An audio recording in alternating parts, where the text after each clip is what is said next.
I'm Barbara Lee, and I am so pleased to welcome you all to this briefing.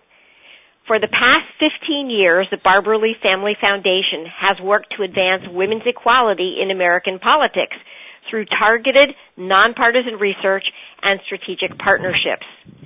Our work is guided by our core belief that electing women strengthens our democracy. The Foundation commissioned Celinda Lake and her firm, Lake Research Partners, to conduct research to reveal breakthrough messages that motivate the electorate to vote for women candidates. This poll includes an in-depth look at younger women responding to messages about women candidates. We learned that in the current political environment, the perception that women are more in touch with everyday issues is a huge asset. Our webinar today is designed to provide expert overview of our research findings and show how candidates can connect effectively with voters. Since our time is short, I will make brief introductions of our special guests now and then turn the call over to our presenters. Celinda Lake is president of Lake Research Partners and has been a key partner for my foundation's nonpartisan research since 1998. Her firm is known for cutting-edge polling, and Celinda is one of the country's leading political strategists. She serves as a tactician and senior advisor to the National Democratic Party committees, as well as many candidates and incumbents at all levels of the electoral process. Ann Lewis served as senior advisor in the historic Hillary Clinton for President campaign, where she oversaw outreach to women voters and was a key member of the communications team. She has held numerous leadership positions, including national chair of the DNC Women's Vote Center. She also served in the White House from 1997 to 2000. Ann will draw on her decades of experience to share with us how candidates and elected officials can demonstrate being in touch. Amy Taylor is National Political Director at Planned Parenthood Federation of America. She has over a decade of experience in legislative strategy and political messaging for Planned Parenthood, and she will share success stories of women candidates regarding the issues of birth control and women's health. I want to thank you all for joining us, and I will now turn our webinar over to Celinda, who will talk about our breakthrough messages research findings. Here we go. Thank you very much, and it's a real pleasure to be part of the Barbara Lee Family Foundation team, and it's a super privilege and pleasure to be on with other folks that are on this call. So if there were ever a timely moment to have this conversation, it's today, where we had some very, very vivid elections yesterday that showed just the kind of dilemma that we're in and why this is important to think about breakthrough messages for women candidates and breakthrough messages for women voters.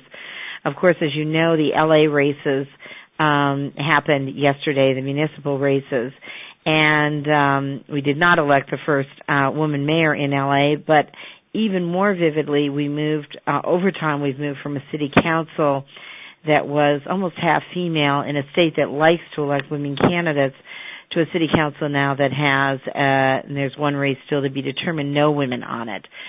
So it really shows us that we really have to think through how do we break through on women's issues to women voters and also on behalf of women candidates. So voters in our data are remarkably honest. They say that there are not enough women in office and that it's important to elect women, but that belief doesn't predict to the vote.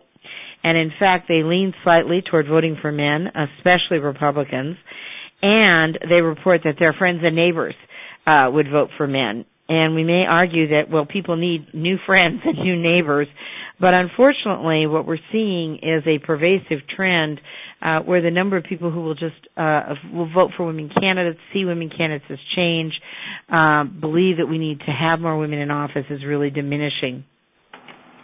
Younger women, and the Barbara Lee Foundation has done some really amazing work on looking at younger women's attitudes, not particularly supportive of women candidates when you control for other factors like how democratic they are.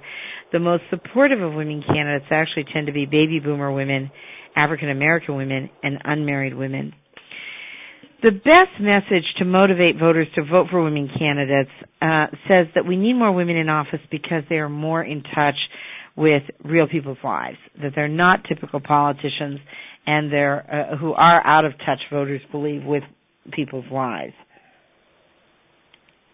Unfortunately, one of the things that now opponents do of women candidates is try to show that they are not in touch with women's lives, that they are typical politicians themselves. When we argue messages around women having better priorities, that they're more changed, that they're less partisan, even though voters think of women as more honest and ethical, these kinds of messages around priorities and partisanship do not particularly make a difference. And in fact, we're seeing increasingly that voters think, well, we've had Hillary Clinton, we've had Sarah Palin, and we've elected women, and they haven't actually produced change. The strongest predictor of voting for a woman is the perception about women governing differently. Unfortunately, voters are now divided about whether women really do govern differently. They think we've put women in, and we haven't seen those differences. And showing how women govern differently, a very, very important piece of creating a better overall terrain for women candidates. So if one of our strongest strategies is to talk about women candidates and candidates in general being in touch with women's lives and families, some of the issues that we're going to talk about on this call can be very, very important in that regard. For example, birth control and contraception. These were issues that the Tea Party and the right wing made very, very vivid in the last election. Amy will talk more about that, and I'm here to doing superb work in terms of utilizing these issues. But this was the gift that kept on giving. No one could have imagined that it would have been made the kind of controversy repeatedly that it was, and add in redefinition of rape as part of the formula. Equal pay, a very, very strong issue for women. Strong to mobilize women voters as well as to persuade women to vote for certain candidates, including women candidates. And voters do believe that women will be more attentive to equal pay. It is a wildly popular issue, and it is an issue where women are perceived to have the advantage. Women are also seen as much stronger on health, particularly women's health. And health is going to be a burning issue in the 2014 electorate. And it is interesting that even when people attack the health issue or Obamacare, they tend to use women's voices to do it, because 80% of health decision makers and 80% of healthcare voters are actually women's voters. So as we looked at the data, and Amy again will talk more about this, but we saw a remarkable familiarity in the last election with the whole debates around women's health, birth control, and contraception. And we also found that there ended up being a women's battleground. And the Barbara Lee polling identified early on this women's battleground where if your state leader, your legislature, and your congresspeople were all doing the same kind of crazy moves for ultrasound, vaginal ultrasounds, and defunding Planned Parenthood and outlawing birth control, that really increased the salience of the issue, because voters no longer thought, goodness, this is just one crazy person I'm going to ignore. They thought, wow, this is really something going on here, and I'm completely against this. We've also found strong support for women candidates and to women voters around the education issue and the Social Security and Medicare issues. All three of those issues likely to be major, major issues in the 2014 elections. When we look at the support that voters give women candidates, they believe that Democratic women and Republican women candidates will be better on women's health, better on abortion, birth control, and contraception, better on health care, and better on education. They do tend to think that men will be better on jobs and taxes, and those also remain major issues in the 2014 elections. Domestic violence and equal pay, as well as women's health and birth control, very, very strong issues for younger women and very strong issues to motivate voters to turn out to vote, as well as to motivate voters about who to support. And in fact, what we're finding is 2014 can be a very challenging electorate. Many of the new change-oriented voters who produced some of the demographic and political changes that we saw in 2012 are not planning to turn out to vote. And turnout across the elections this year has been quite low in most of them. So, and the Republican turnout and conservative turnout operations have been very strong. So these issues are important in mobilizing progressive voters, women voters, younger voters, and some of the voters who produced the kinds of values and demographic changes we saw in the 2014 elections. So in the last couple of minutes, let's just look real quickly at a couple of data slides. First, you'll see we asked what's the most important issue in 12 swing states for women voters. And what we found is abortion really jumping to the top as a personally important issue to them because of the controversies that had occurred. Also, jobs, healthcare, economy, and equal pay topping. Education and Social Security and Medicare, less important in the 2012 elections, but really emerging as important issues in the 2014 elections, especially to women voters. We asked on the next slide, how likely do you think it is that a woman elected official will do a good job? And you can see a whole list of issues that, again, echo what we've been talking about. Much more likely to do a good job on health issues, contraception, Social Security and Medicare, protecting education from funding cuts, access to abortion, having the right priorities, and protecting jobs from going overseas. This is a very strong agenda to women voters and a very strong agenda for women candidates. And we see on the next page that men and women voters tend to give women the advantage on these issues, and many of these issues are very strong to male voters as well as female voters. On the more economic and priority end, women voters give the advantage to women, male voters less so, and there is about a 10-point gap in that regard. We also see that Democrats, Independents, and Republicans give women the advantages on protecting education from cuts, birth control and contraception, women's health, and women's reproductive health. And certainly we saw record amounts of mobilization of women voters and crossover of women voters based on these issues. There are partisan factors as well as gender factors in the agenda. And when we asked people, what issues do you think a Republican woman would be better than a Democratic man, voters said women's health issues, abortion, birth control, and contraception, and interestingly, the deficit.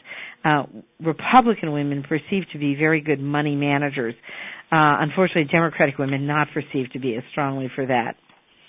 On the next page, we asked Democratic women over Republican men, and we see some of the same agenda of women's health, birth control, and abortion.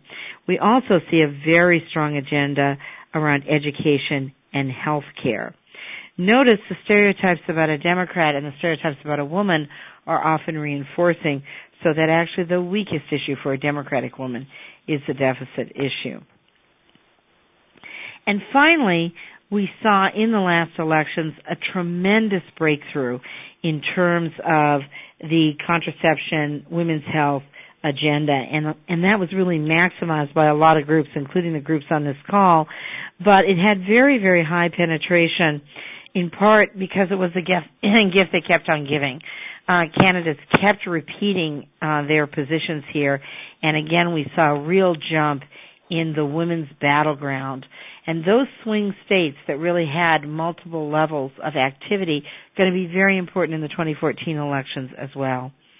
And finally, we looked at messages that motivate people to vote for women candidates in general. And being in touch is the strongest message for voters in terms of voting for women candidates and in touch with real people's lives. And clearly the agenda of the breakthrough issues and the way that the conservatives were positioned on those issues reinforced this theme. Diversity, and particularly diversity that includes the mention of young women candidates, important to younger women who don't particularly think that women candidates bring about change or are particularly oriented toward governing differently. Many of the themes we use, as you'll see on the next page, compromise that institutions will work better, that women have the right priorities, not very convincing messages. Only a quarter of voters finding them very convincing, and that's true among women voters. So not a very convincing agenda. So in sum, we have breakthrough messages for women voters and breakthrough messages for women candidates. And there's a strong synergy between the two. And if we ever saw the need for these and more strategies and emphasis on them, we couldn't find a more vivid indicator than the results of the elections last night. So let me turn it over to the next speaker. Thank you so much, Celinda. Just a reminder to folks, we will take questions just towards the end after we hear from all three speakers. So I'm going to turn it over to Ann Lewis. Celinda, thank you so much. I learn every time I listen to you, and so I've got all my notes, and then I remember it's going to be up on the website. Thank you. Both ways. Thank you. So I thought in looking at examples, I wanted to go back and do two first-time candidates, two women who seem almost like institutions now, but what we learned in the course of their early races. And the first one is going to be Barbara Mikulski in 1986. Now, this is an open Senate seat in Maryland. Those don't come along very often. A moderate Republican senator, Mac Mathias, retires. Barbara Mikulski is, at this point, a very popular congresswoman from Baltimore, and also important at this time, 60% of the Democratic vote comes out of the Baltimore media market. That will not be true now for anyone who's thinking about running in Maryland. So the challenge she has after the primary is to introduce herself to the rest of the state, and that goes from the Washington suburbs and the government employees and the scientists to the watermen on the eastern shore. She, secondly, besides this challenge, has a very aggressive opponent in the general, and that is a woman named Linda Chavez, who, again, I think has sort of faded, but at that time, very attractive, very articulate, and working very hard, taking the argument to Barbara Mikulski. So what does she do? First, and this is why listening to Celinda sounded so familiar to me, just echo. First, as Barbara introduces herself around the state, she talks about her bio in these terms. My parents had a small grocery store in Baltimore. We sold groceries to the steel workers and the working people in our neighborhood. And sometimes they would run out of money before they ran out of days in the month, and my father would give them a credit because he knew the families, he knew they could be counted on. But every day when he opened the grocery store, every time someone came through the door, he said, "Good morning, how can I help you?" And he said, that's how I think of my job. When you come into my office, saying, "Good morning, how can I help you?" So from the very beginning, she defined the job as service. She defined herself as someone who believed in serving. And to go back to Celinda's very good language, if you talk about people running out of money before the end of the month, if you talk about serving steelworkers and helping families with groceries, you know you're in touch with real life. That's the imagery she used from the very beginning to say, this is who I am, this is what I know how to do, and even more important, this is what I believe in.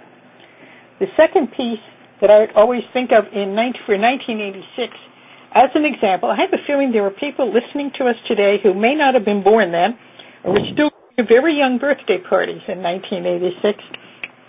How much the world has changed in that one. I will never forget going out, speaking for Barbara, talking her up in formal and informal settings, and being told by a friend of mine, actually, at a Washington cocktail party, so right out of the cliches, "You don't understand, Ann. Barbara Mikulski doesn't look like a senator." And I said, "You're right. Jesse Helms looks like a senator." What senators look like. Well, Barbara didn't look like Jesse Helms, and by the way, she couldn't look like Mac Mathias, the retiring senator who was also sort of 6 foot tall and looked like a model senator. She never tried. What she said is, "I'm more like you. I care about what you care about." At one point, we did commercials that basically threw away the script. Barbara was walking around Eastern Market in Baltimore with a camera following her, and someone said, "Hey, Barb, how are you?" And she said, "I'm fine. I'm counting my votes, counting my calories, and counting my blessings." That line, counting my votes, counting my blessings, counting my calories, counting my blessings, became just a theme for her campaign. There are a lot more people, she would say to us, who care about their calories these days than some of these other issues. So again, for her, this idea you connect naturally with people about what they care about. Let them know that you're there, you want to be there to work on the issues that are important to them. Incidentally, I've just been read yesterday, I think, this very nice profile about Patty Murray that's up on the web on Prospect Magazine, which reminds us that she was not long ago, I shouldn't say that. I should say when she began her political career, at the time that she was actually described as an environmental and education activist. That's the line. And someone, a state senator, dismissed her and said she was just a mom in tennis shoes who couldn't possibly make things happen. And as she started running for office, she took that line about the mom in tennis shoes and made it her theme.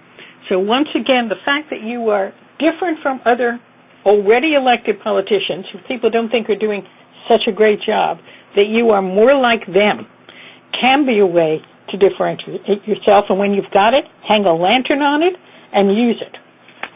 The second candidate, again a familiar name, I want to go back to Hillary Clinton's Senate race in 2000. And Barbara, you and I will remember this one, because you were there. You've got to think about Hillary Clinton in 2000. This was so long ago, by the way, I started pulling out old memos because I wanted to talk about this. The staff list had fax numbers on it. Both politically and technologically, we have come many generations. But looking back now, it just seems so easy that Hillary is this national, even an international figure. You've got to know, in 1999, when she began that campaign, she had never held elected office, so she was easily caricatured, too easily, as someone who was just derivative, that she had just been coasting on other people's coattails, should we say. Second, she was running against two very different opponents in the same general election campaign. She started out running against Rudy Giuliani, who was a very popular mayor. In fact, he was seen so strong was the reason that the Democrats in New York asked Hillary to run. And then by Rick Lazio, who was originally described as a moderate, pro-choice, and suburban. I mean, that's a dynamite combination. And we would have to admit, both had spent more time in New York than Hillary Clinton. Plus, she had been the target of personal attacks by the national right wing for the last 10 years, let's say. So now she's running for the Senate. And what did we use? First, we figured the most effective message came in two parts.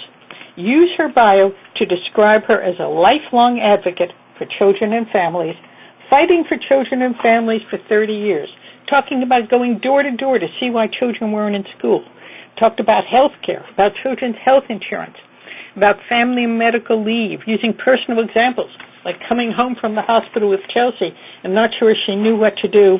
And therefore, as senator, she would fight for what would make a difference for them, for education as a key to children's future, for economics in terms of family.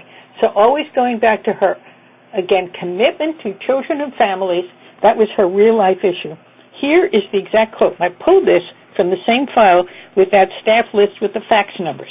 Quote, I am running because I have spent 30 years fighting for the same concerns that every New York family faces every day around the kitchen table. And I believe I can keep on fighting for every family in the United States Senate. So Linda would tell us now we were making a point about being in touch with people's real lives, and that was the key to that election. Second, we strengthened that by how we delivered it. And I think this is equally important. You can have a really good message, and this one was a really good message. It was authentic in terms of the candidate. It connected to the voters we need. But if it only comes out in sort of over-slick 30-second ads, it may not have the traction you want. So we did two other things. One, personally, Hillary went on a listening tour. This may again sound vaguely familiar. She went throughout the state listening to people. So she was showing respect for their lives, their concerns, what were the real-life issues that they cared about. And then she would personally follow up. And second, we employed women as validators. Women who had worked with Hillary throughout her life. They had worked with her on lobbying for the Family Medical Leave Act, working with her on just those kinds of real-life issues that we're talking about and identifying. Incidentally, we repeated this program, which was so successful in 2000, we wound up repeating in 2008, doing house parties, for example, in the suburbs. It was always very powerful. It made that connection. Not alone, Hillary was speaking first, but as a way to emphasize it and add some validity to it. And third, and I think we can do this in the questions because I'm running out of time, but I do want to say one thing about women's health and choice as an issue. Again, this became a very important moment in 2000, in the Senate race. Ironically, Rudy Giuliani actually was pro-choice. And so that issue was off the table for that part of the general election. Rick Lazio, who came in second, described himself as pro-choice, but then it turned out he had voted against funding. He voted against women having access to health care in military hospitals. He was, let us say, squeamish, if not evasive, on what might happen in a future Supreme Court nominee. And so Hillary was able to take up the women's health issue, to take up choice, and understanding the importance of women's health and why it mattered in everyone's life in a very, I would say, powerful and effective way that really broke through to some suburban voters. So again, real life, women as validators, and talking credibly, women's health as a powerful issue. And I'll leave it there, and I look forward to your questions. Thank you. Thank you so much, Anne. That was fascinating. We're going to turn it over now to Amy Taylor from Planned Parenthood. Thanks so much, Adrienne. And Barbara, thank you so much for all that you are doing to get women elected. I think back to 2010 when Congress tried to take away the health care that we provide to low-income women, and it was really the women of the Senate drawing the line in the sand that protected the 3 million patients that we see every year. So women being in office really does make a difference. We all know that. But for us at Planned Parenthood and for the patients that we serve, there was no bigger validator than that. But as Celinda said, it is about getting women to run for office, but it's really not just enough to be a woman. You also have to be a vocal advocate on issues that women care about, like women's health, like equal pay, like health care. Women are 53% of the voting population, and it's really interesting because before 2010, which is really when we saw the attacks beginning on women's health, getting candidates to talk about birth control or women's health or even abortion was really difficult, even with women candidates. That's what I do at Planned Parenthood. So we meet with them all the time, and they thought, well, that's not really, I don't feel comfortable talking about that. So before 2010, we didn't really see that, and to be quite honest, we probably we had the best messaging for the time, but I think that we've become more sophisticated thanks to the work that Celinda does and that Barbara does at the foundation. We have become more sophisticated in how we talk about it.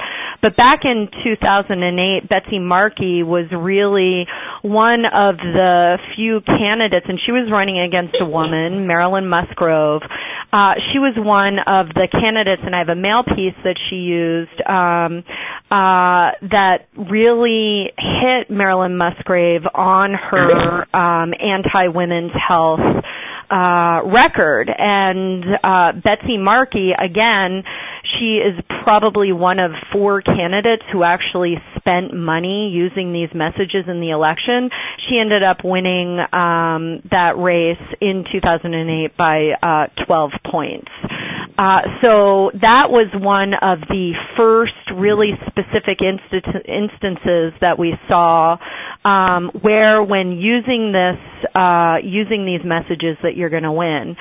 And then we get to 2010 and we get to these attacks in the states. We had an 800% increase in the number of attacks on women's health in the States. And this was really the beginning of the war on women narrative that came out. And Barbara Boxer, who was also running against a woman who was anti-abortion, really ran on these issues. So I'd love to show an example of the paid ad that she used in California, if we could run that video. Carly Fiorina. She's against banning assault weapons, and that's reckless and dangerous. She's for risky new oil drilling that could threaten our jobs. Fiorina's plan would mean slashing Social Security and Medicare, which would devastate seniors. And she'd make abortion a crime. No wonder Fiorina is endorsed by Sarah Palin. Carly Fiorina, just too extreme for California. I'm Barbara Boxer, and I approve this message. And this was a pretty significant ad buy that Senator Boxer ran with the help of Emily's List and Planned Parenthood, but you can see that it was the issue of women's health, really highlighting the anti-choice record of her opponent, and Boxer ended up winning that election by 10 points. So then we go to 2012. And we see, if you can change the slide, we get to 2012, and we saw a huge increase in the number of ad buys on women's health. You can see in the presidential race, significant increase in the Senate and the House as well. I remember seeing on CNN about a month before the election that there were 50, and this was a month before the election, there were 50 House candidates that were running television ads on abortion. And this was really, again, the legislative attacks that we saw in 2010.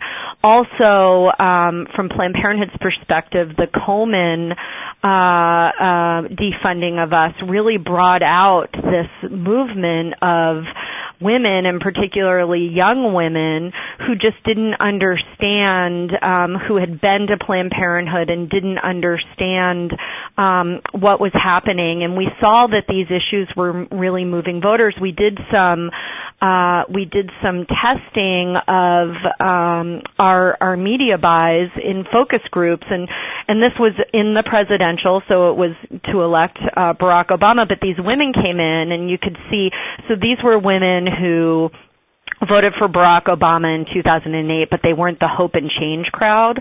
But so they came into this focus group and they said, well, you know, it's really about the economy, and Barack Obama hasn't done enough to fix the economy.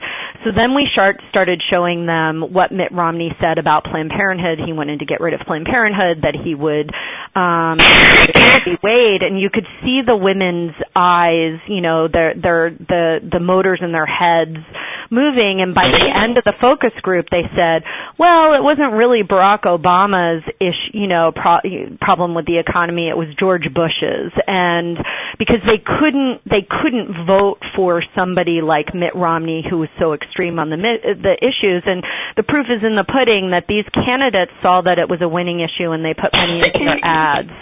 And so I wanted to highlight 3 candidates who were a real, I mean, you know them all, they're rock stars, and I wanted to share, we'll just do them all in a row, but Tammy Duckworth, who won against Joe Walsh in Illinois, she won by 10 points. Elizabeth Warren, who ran against Scott Brown, won by 8 points, and then Maggie Hassan, New Hampshire, phenomenal, all-women delegation, won by 13 points. So I just wanted to show you how they used women's health in their election. If you could show all those. I'm Tammy Duckworth, and I approve this message. Tea Party extremist Joe Walsh opposes a woman's right to choose. He says, I am pro-life without exception. Without exception for rape or incest. I am pro-life without exception. Without exception to allow a doctor to save a mother's life. I am pro-life without exception. He voted to defund Planned Parenthood and is against health insurance coverage for birth control, saying the issue is not about women. I am pro-life without exception. Joe Walsh, too extreme without exception. Scott Brown voted against equal pay for women. That made me crazy. Scott Brown had one bill to vote on for equal pay for women. He voted no. I mean, all you have to do is look at his voting record. He had one chance to confirm a Supreme Court justice to uphold Roe v. Wade. He voted no. I'm very disappointed. One vote to protect insurance coverage for birth control. He voted no. Scott Brown says he's for women, but he is not. I'm Elizabeth Warren, and I approve this message. Elizabeth Warren will stand up for us. When extremists in the legislature tried to deny women's access for basic health care and allow insurance plans to drop coverage for birth control, I stood up to them. As a leader in the Senate, I passed new laws to protect women's access to health care and birth control. As governor, I won't let anyone take away a woman's right to make her own health care decisions. I'm Maggie Hassan, and that's where I stand.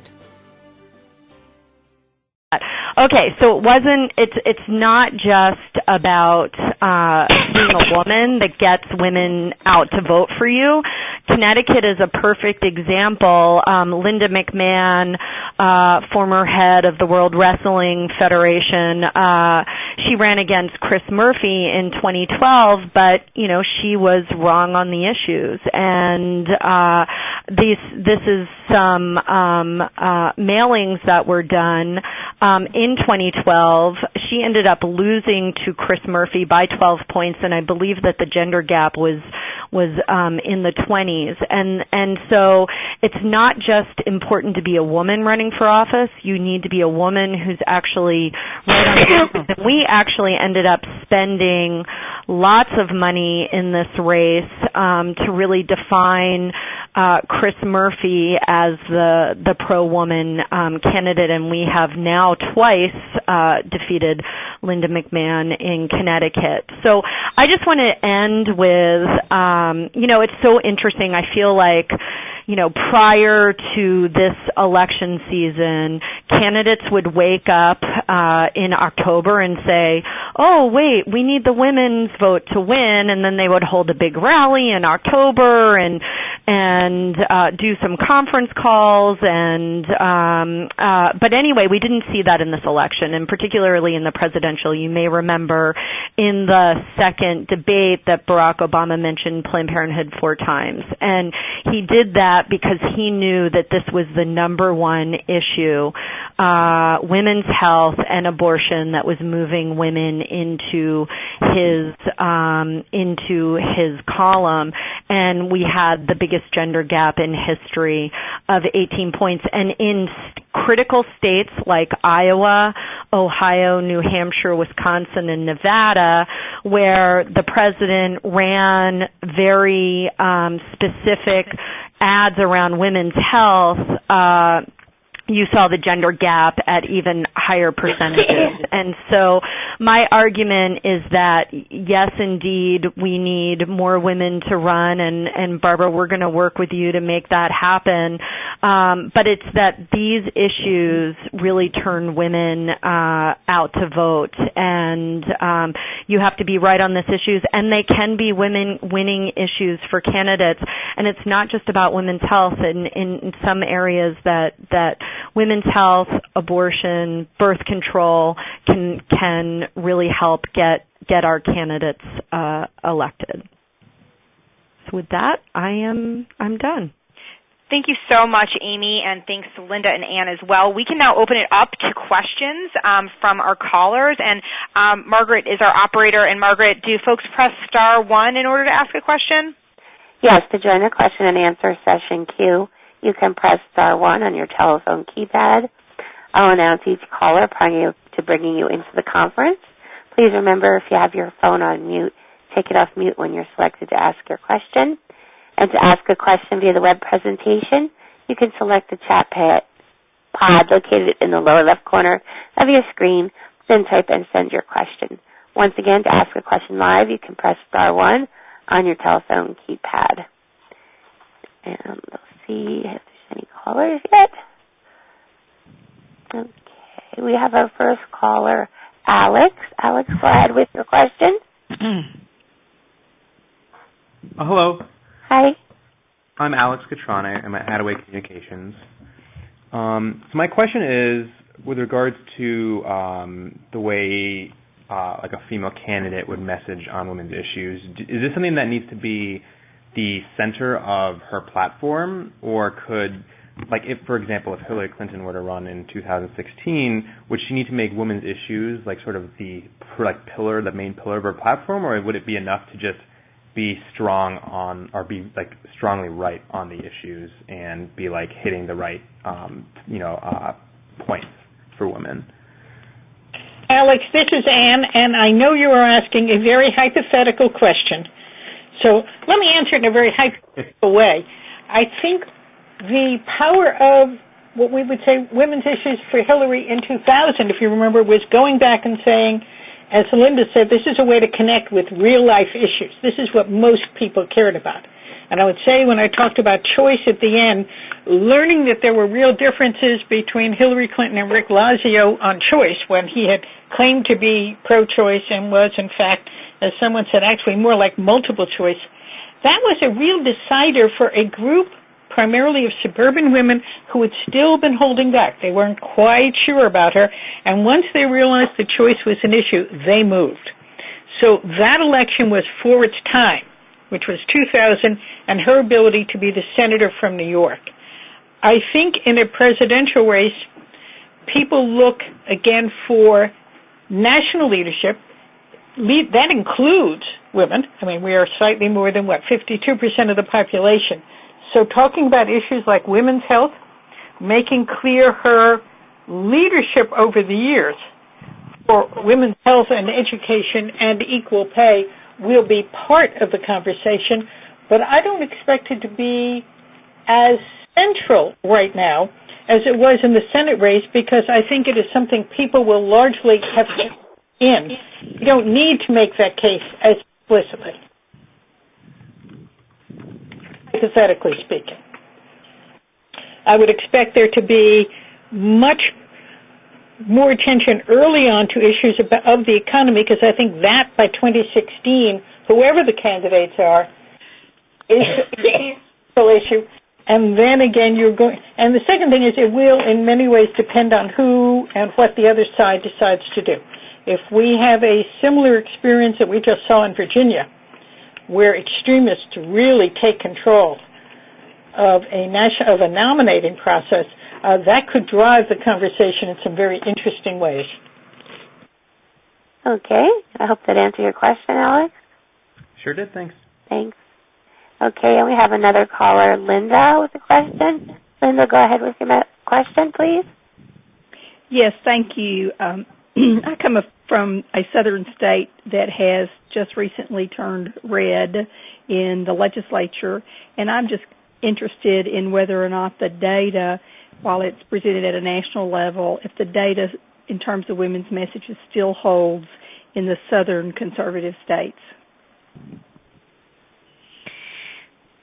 Well, we probably have a variety of different answers to that, and I would say it depends a little bit on the issue, but certainly on the issues of, say, family planning, and Amy can speak to this, family funding of Planned Parenthood. I think conservative forces in the southern states were very surprised to hear how popular Planned Parenthood was in the South, how much they were seen as part of preventive health care and preventing being an active partner in preventing the need for abortion. So those kinds of issues very, very popular.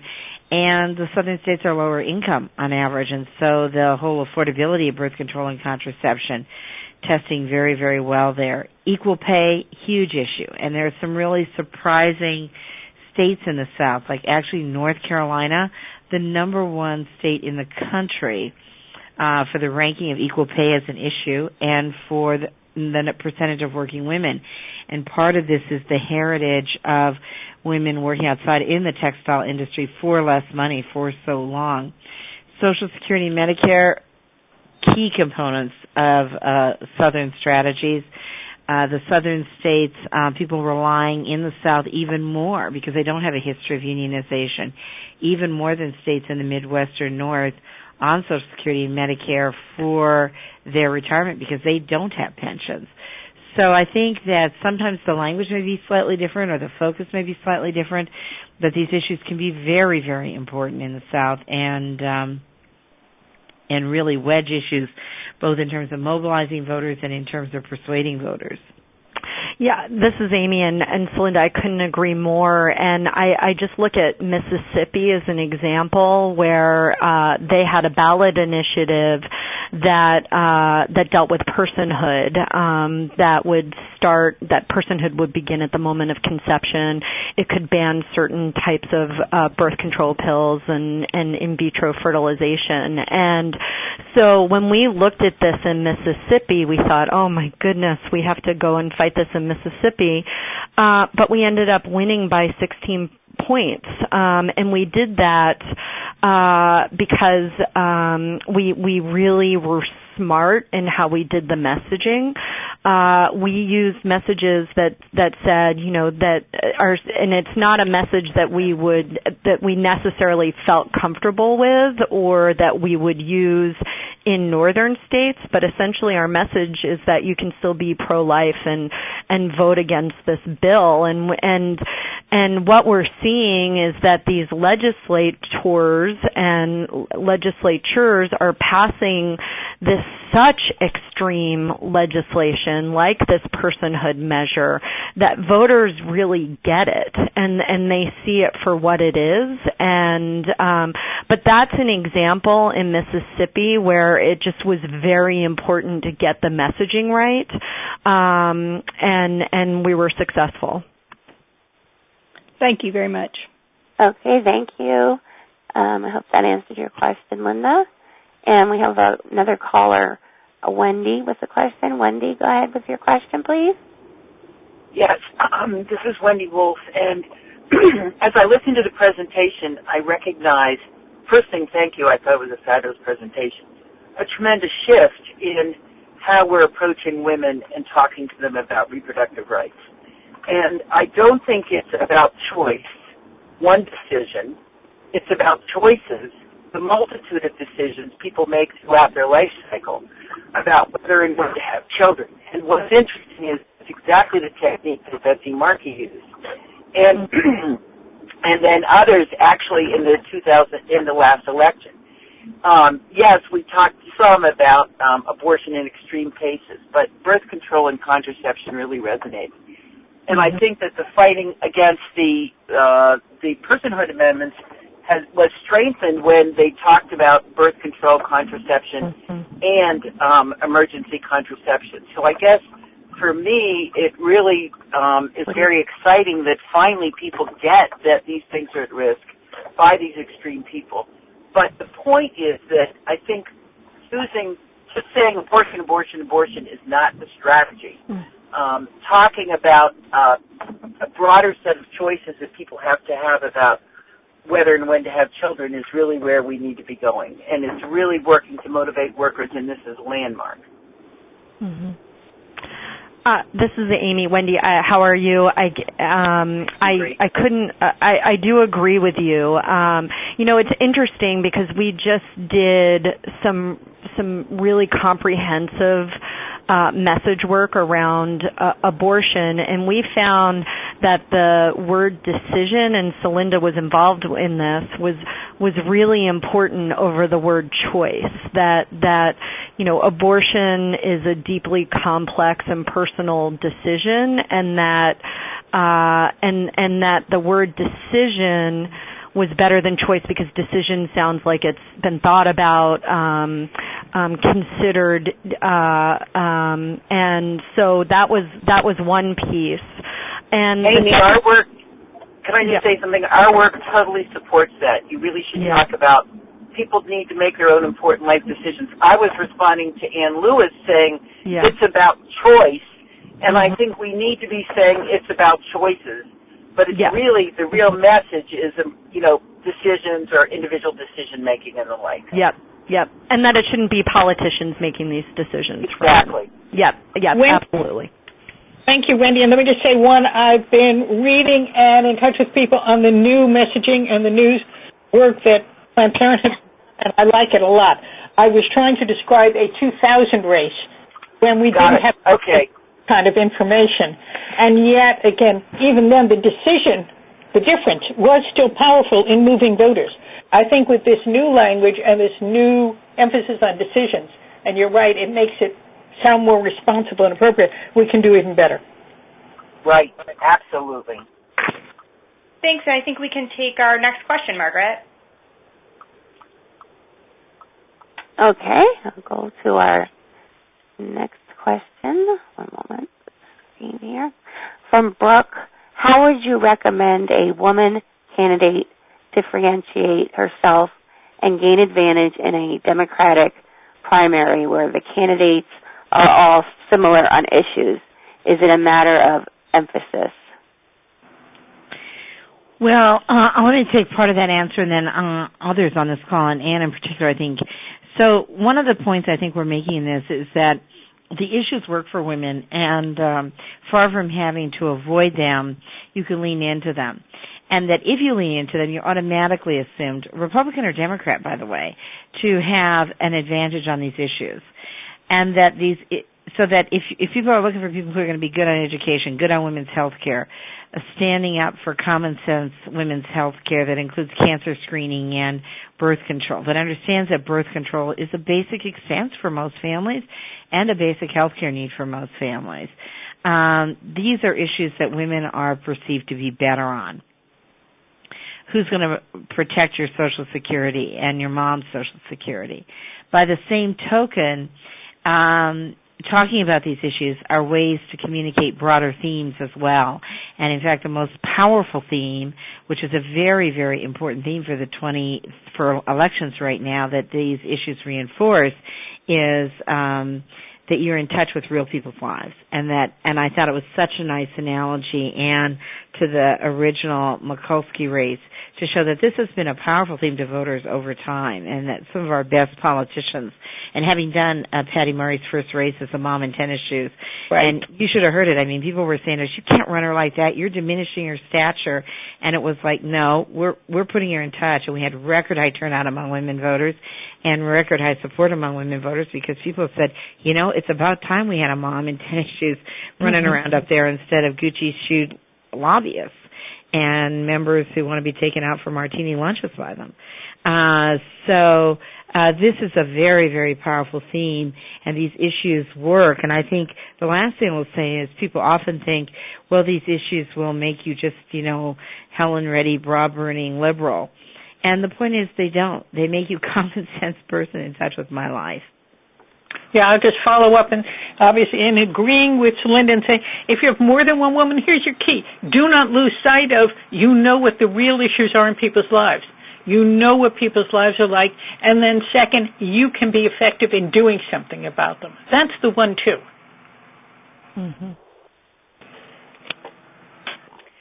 Great point. Unfortunately, we are at the 1 o'clock hour, so I do want to respect everyone's time. If you do have a question that you weren't able to ask of our fantastic speakers, you can email it to info@blff.org. I want to thank Barbara Lee, Amy Taylor, Ann Lewis, Celinda Lake for joining us today, as well as for all of you. Thank you to all of you who have dialed in or logged on. You can view the full research memo at barbaraleefoundation.org. You'll also, in a week or so, be able to access this webinar as well as the audio file if you missed an excellent tidbit that one of our presenters shared and you want to revisit it or share it with a friend. Feel free to do so. Again, you can share any of this via Twitter or Facebook, and stay tuned for new research coming from our foundation later this year. So thanks again, and we hope to connect with you soon. Thank you, and thank you, Barbara Lee, for bringing us all together again and for all this good information.